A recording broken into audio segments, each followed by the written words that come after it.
ആ സമയത്ത് അവിടെയുള്ള ഒരാൾ എന്നെ അവരുടെ വീട്ടിലേക്ക് കൊണ്ടുപോയി. എനിക്ക് ഭയങ്കരമായിട്ട് എന്നെ ട്രീറ്റ് ചെയ്തു. എനിക്ക് അവരുടെ ഫുഡ് കാര്യങ്ങളൊക്കെ തന്നു. എന്നെ ഭയങ്കര ഹാപ്പി ആക്കി. പ്ലസ് തിരിച്ചു വരുന്ന സമയത്ത് എനിക്ക് നല്ലൊരു ഗിഫ്റ്റ് തന്നു. പക്ഷെ നമുക്ക് ഇവിടുന്ന് അങ്ങോട്ട് ഗിഫ്റ്റ് കൊടുക്കാൻ ഒന്നുമില്ല. അപ്പൊ ഞാൻ പറഞ്ഞു നമ്മുടെ ഹലുവ ഉണ്ടല്ലോ. പക്ഷെ നമ്മുടെ ഹലുവ ഉണ്ടെങ്കിൽ പോലും അതൊന്ന് ഗിഫ്റ്റ് ചെയ്യാനോ അതൊന്ന് പ്രസന്റ് ചെയ്യാനോ പറ്റിയ രീതിയിലല്ല. പണ്ടെങ്ങനെയാണോ ഉണ്ടാക്കിയിരുന്നത് ബിഗ് ബ്ലോക്സിൽ കട്ട് ചെയ്ത് പ്ലാസ്റ്റിക് കവറിൽ റാപ്പ് ചെയ്ത് കൊടുക്കുകയാണ് ചെയ്യുന്നത്. ഈവൻ എസ്എം സ്ട്രീറ്റിൽ പോയാലും അങ്ങനെയാണ് കാണുന്നത്. സോ ഈ ഒരു പ്രശ്നത്തിന് സൊല്യൂഷൻ ആയിട്ടാണ് നമ്മൾ ഫുൽവ എന്ന് പറഞ്ഞൊരു ബ്രാൻഡ് സ്റ്റാർട്ട് ചെയ്യുന്നത്. ഫുൽവ എന്നുള്ള ടേമിൽ നമ്മൾ പറയുന്നത് ഫുൾ ഹലുവ എന്നുള്ളതിന്റെ ഷോർട്ട് ആയിട്ടാണ് നമ്മൾ ഫുൽവ എന്നുള്ളത്. യെസ്. അപ്പൊ അങ്ങനെ സ്റ്റാർട്ട് ചെയ്യുന്ന സമയത്ത് നമുക്കറിയില്ലായിരുന്നു, ഹലുവനെ കുറിച്ചൊന്നും നമുക്കൊന്നും അറിയില്ല. വീട്ടിലെ എന്തെങ്കിലും പരിപാടികളോ എന്തെങ്കിലും ഉണ്ടാകുമ്പോൾ എസ്പെഷ്യലി പുറത്തുള്ള ആളുകൾക്കാണ് ഈ കോഴിക്കോട് എന്തെങ്കിലും ഭയങ്കര താല്പര്യം. നമുക്ക് കോഴിക്കോട്ടുകാർക്ക് സ്ഥിരം കിട്ടുന്ന സാധനമായതുകൊണ്ട് ഇതിനോട് വലിയ താല്പര്യമൊന്നുമില്ല. കിട്ടിയാൽ കഴിക്കും. വീട്ടിലെന്തെങ്കിലും സ്പെഷ്യൽ ഒക്കേഷൻസ് ഒക്കെ ഉണ്ടാവും, അല്ലെങ്കിൽ ആളുകൾ നമ്മുടെ വീട്ടിലേക്ക് വിസിറ്റ് ചെയ്യാൻ വരുന്ന സമയത്തൊക്കെ കൊണ്ടുവരുന്ന ഒരു പാക്കറ്റിൽ ഈ ഹലുവ ഉണ്ടാവും. അങ്ങനെ നമ്മൾ കഴിക്കുന്ന സാധനമുള്ളൂ. അതല്ലാതെ വേറൊരു ബന്ധം നമുക്ക് ഹലുവയായിട്ടില്ല. അങ്ങനെ നമ്മൾ മാർക്കറ്റിൽ പോയി കുറച്ച് വെൻഡേഴ്സിൻ്റെ അടുത്ത് പോയി അവിടെ നിന്ന് ഹലുവ സോഴ്സ് ചെയ്തു. അതിനെ പ്രീമിയം ആയിട്ട് പാക്ക് ചെയ്തു. ഫുൽവ എന്നുള്ള പേരിട്ടു. പക്ഷേ ഈ ഫുൽവ എന്നുള്ള പേരിടുന്ന സമയത്ത് ഇതിലൊരു പ്രശ്നമുണ്ട്. കാരണം ഈ ഹലുവ എന്ന് പറഞ്ഞാൽ ഭയങ്കര ട്രഡീഷണൽ പ്ലേയേഴ്സ്, അതായത് റീജിയണൽ ആയിട്ടുള്ള ബേക്കറികൾ റൂൾ ചെയ്യുന്ന ഒരു ഇൻഡസ്ട്രിയാണ്. എല്ലാവർക്കും ഒരു ഫേവറേറ്റ് ഹൽവ ബേക്കറി സ്പോട്ട് ഉണ്ടാവും.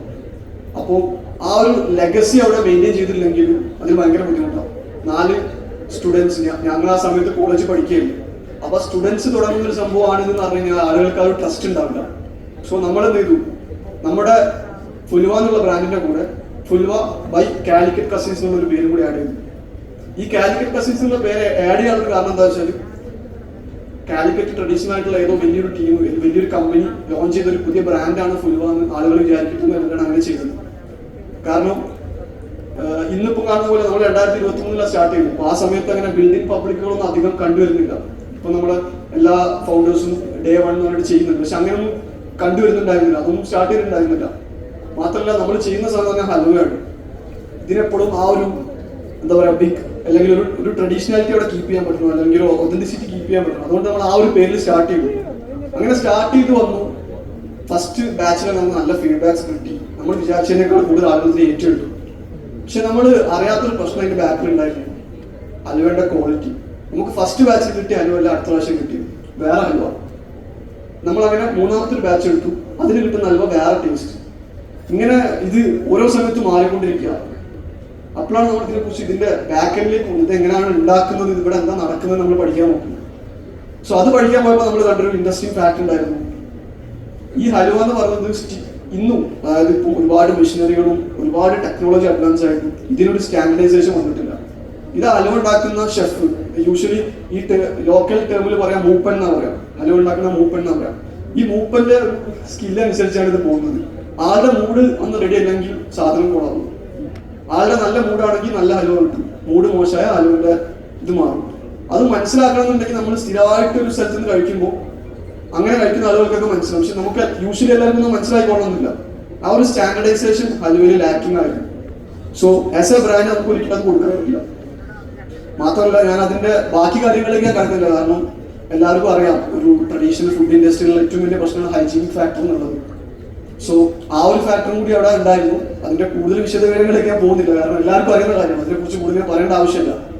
സോ ഈ ഒരു വിഷയം വന്നപ്പോൾ നമുക്ക് മനസ്സിലായി നമ്മൾ ചെയ്യേണ്ട കാര്യം ഇത് മാത്രമൊന്നുമല്ല. വെറും ഒരു പാക്കറ്റിലാക്കി ബ്രാൻഡാക്കി ചെയ്തെന്ന് വിചാരിച്ചിട്ട് നമുക്കിത് മുന്നോട്ട് കൊണ്ടുപോകാൻ പറ്റില്ല എന്ന് മനസ്സിലായി.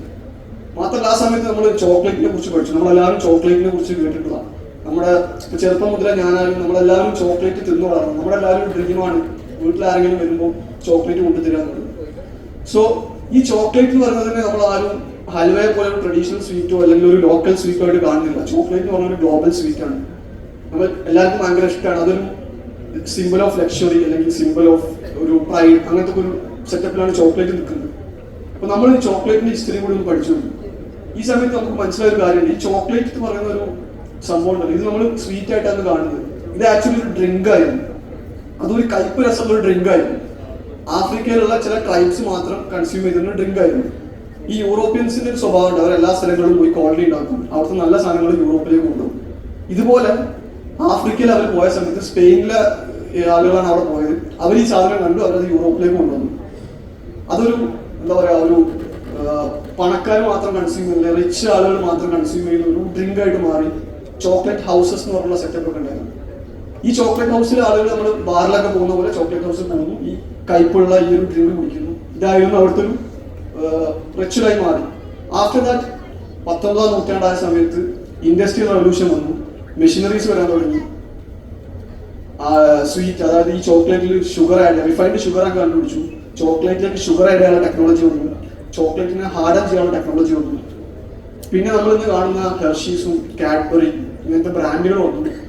ഇന്ന് ചോക്ലേറ്റ് എന്ന് പറഞ്ഞാൽ നമ്മൾ ആരും ഒരു ട്രഡീഷണൽ സ്വീറ്റ് എന്നോ അല്ലെങ്കിൽ ഒരു ട്രഡീഷണൽ ഡ്രിങ്ക് എന്നൊന്നും പറയുന്ന പോലുമില്ല. Chocolate is A modern sweet. ഇന്നും പുതിയ പുതിയ വേർഷൻസ് വന്നുകൊണ്ടിരിക്കുക. ഇപ്പം റീസെന്റ് ഉള്ള kunafa chocolate, pistachio kunafa chocolate, Dubai സാധനം, ട്രെൻഡി കുനാഫ ചോക്ലേറ്റ്, ഇങ്ങനെ ഒരുപാട് സാധനങ്ങളായിട്ട് ചോക്ലേറ്റ് വേൾഡ് വൈഡ് ഭരിക്കുകയാണ് സ്വീറ്റ് എന്നുള്ള രീതിയിൽ. പക്ഷെ നമ്മുടെ ഹലുവന്റെ ഹിസ്റ്ററി നോക്കുകയാണെങ്കിൽ സിമിലർ ഹിസ്റ്ററിയാണ്. പക്ഷെ ഹലുവക്ക് ഒരു തെറ്റ് പറ്റിപ്പോയി. ഹലുവ മെയിൻലി ഏഷ്യൻ കൺട്രീസിലാണ് ഹലുവ ഉണ്ടായിരുന്നത്. ഈ ഇൻഡസ്ട്രിയൽ റവല്യൂഷന്റെ ഒരു ബെനിഫിറ്റും ഹലുവക്ക് കിട്ടിയില്ല. ഹലുവ നമ്മുടെ നാടുകളിൽ പണ്ട് എന്താണോ ചെയ്തത് അതേ രീതിയിലായിരുന്നു. ഒരു ഇൻഡസ്ട്രിയൽ റവല്യൂഷന്റെ ഗ്രോത്തോ കാര്യങ്ങളോ ഒന്നും വന്നിട്ടില്ല. വളരെ ചെറിയ ചെറിയ മാറ്റങ്ങൾ മാത്രം.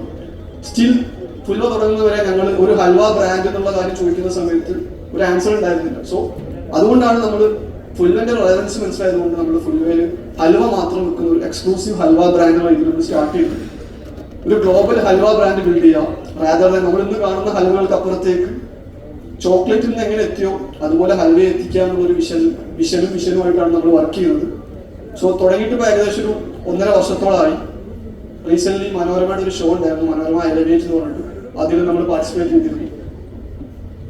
യൂട്യൂബിൽ അതിന്റെ എപ്പിസോഡ്സ് ഉണ്ട്, എല്ലാവരും കണ്ടിട്ട് അഭിപ്രായം അറിയിക്കണം. അതുപോലെ ഇന്ന് നമ്മൾ ഏകദേശം 10ലധികം രാജ്യങ്ങളിലേക്ക് നമ്മുടെ ഹൽവ എത്തിക്കുന്നുണ്ട്.